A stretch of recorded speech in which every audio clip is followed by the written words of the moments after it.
there, Stampers, and thanks for joining me today. Today we'll be making this gorgeous Christmas tree card. Can you see the shimmer in there? Oh, beautiful. Doing some watercoloring, and I'm going to show you how to make these cool colored rhinestones for the Christmas tree lights out of our Rhinestone Jewel pack. Let's get started. Oh, she's a beautiful tree, isn't she? Okay, to start with this card, I'm going to start cutting my shape.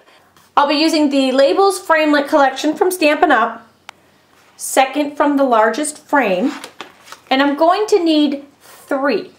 One with watercolor paper, one with early espresso, and one with just very vanilla. Because we can't leave the inside of our card naked. That would make it rated PG-13. We can't have that at Christmas time. To cut our shape, you'll take our cardstock and the framelit, and you want the side of the framelit that has a little bump in it. That has this little bump in it. This little bump is actually the blade, even though it doesn't really feel like a blade. As you can tell, my finger isn't bleeding. Sandwich that between 2 cutting pads. Place it on the very top of the multi-purpose cutting platform, which is tab 2 of the Big Shot machine. This comes with the Big Shot machine. And crank it through the Big Shot. And we want 3 of those: espresso, watercolor paper, and the vanilla for the inside. Next, I'll be using the tree from the Christmas Lodge stamp set. And I'm going to be using some Stays On Jet black ink because it's permanent, and we're going to be doing some watercoloring, and I don't want it to bleed. So we'll go ahead and stamp that on the watercolor paper.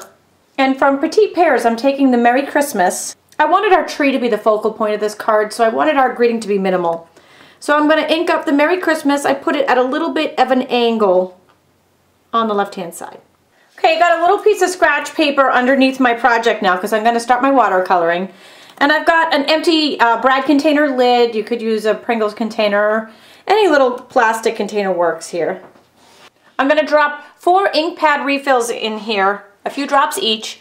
Always artichoke, certainly celery, soft suede, and Sahara sand.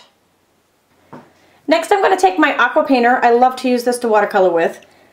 Just to show you, in case you haven't seen this before, this twists right off. You put regular tap water in it, so your paintbrush and water are all in one.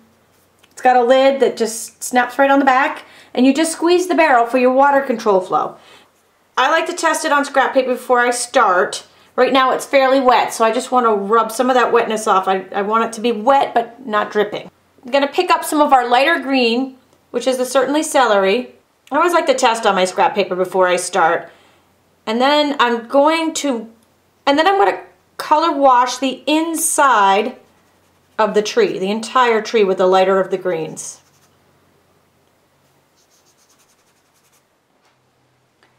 And at the same time, I'm going to do the ground covering as well. It's okay to go outside the lines when you're watercoloring. You have my permission. Wipe off any excess of that color on the scrap paper. And then I'm going to start with the darker green, which is always artichoke.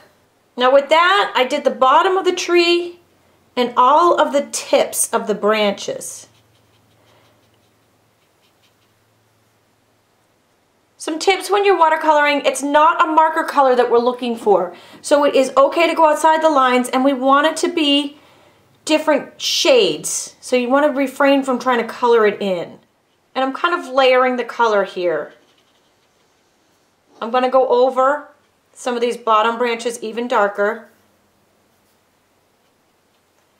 So they're the darkest of all. And then work my way up the tree.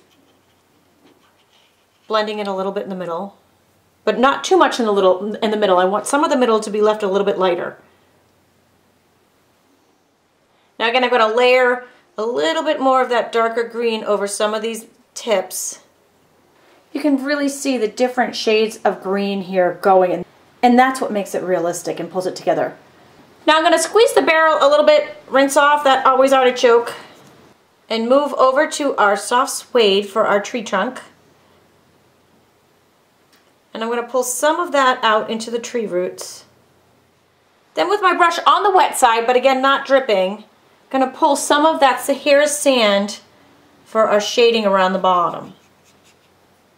I just love watercoloring. Isn't that beautiful? It's so gorgeous. It just looks real. Next, we're gonna create our layer. And I'm actually just going to cut around this top part. And we're gonna layer right on that, and we'll do that right at the top and the bottom. And just flip this puppy right over, do a little snail adhesive on the back, and then just line it up. And do the same with the bottom. Okay. I put some Stampin' Dimensionals on the back of this tree panel so that it will really pop off of our card. As much as I wanted to put other bling and texture around the card, it took away from our tree, and I really wanted that tree to be the focal point of this card because it's so beautiful. And as hard as it was to leave the rest of the card naked, it makes this a very classy, beautiful card. Go ahead and attach your Very Vanilla to the inside of the card using some snail adhesive. You can stamp on that, your greeting, or write on it. Whatever you choose to do, just put a Post-it in it and send it blank. That's a demonstrator thing. I just know you all are dying to get to the rhinestone part, but there is one more little beautiful part that I added to this, and that was a little bit of shimmer just to the tree. I'm using the Stampin' Up! Illuminate stamp pad, taking a wedge of a Stampin' sponge, and very lightly, make sure it's dry, just rubbing some of this Illuminate ink right over the top, and this is making it shimmer. Oh! Oh! Amazing! Love it! Alright, now for the magic. As if that wasn't magical enough. A pack of Rhinestone Basic Jewels from Stampin' Up! A handful of Sharpies. For real! And I'm not joking when I say all I did was color it in, just like that. That's it. And then you want to let it sit for a minute or two to dry. And through the magic of YouTube, I have some here pre-colored and ready to go. I could just hear 1,000, oh, I know, because that's exactly what I did when I saw my friend Lee Conrey do this. Fabulously, thank you. Now for the very top of the tree, I picked one of the largest Rhinestone Jewels and just popped it on there. And then I just alternated colors going down the tree very randomly. A blue, an orange. They're random, just like real Christmas lights, and I even threw in a naked rhinestone every now and again. Oh, does that make this PG-13 now? Oh no. I'm not sure what naked rhinestones bring the rating to. Crap. It sparkles, it shines, it looks like it has real lights in it, doesn't it? Oh, it's just so awesome. Absolutely in love. Be sure to visit my blog for tons more stamping ideas, techniques, tutorials, videos, and more. And you can purchase all of these supplies in my online store, with the exception of the Sharpie. I think you can figure that one out. Thanks for joining me today.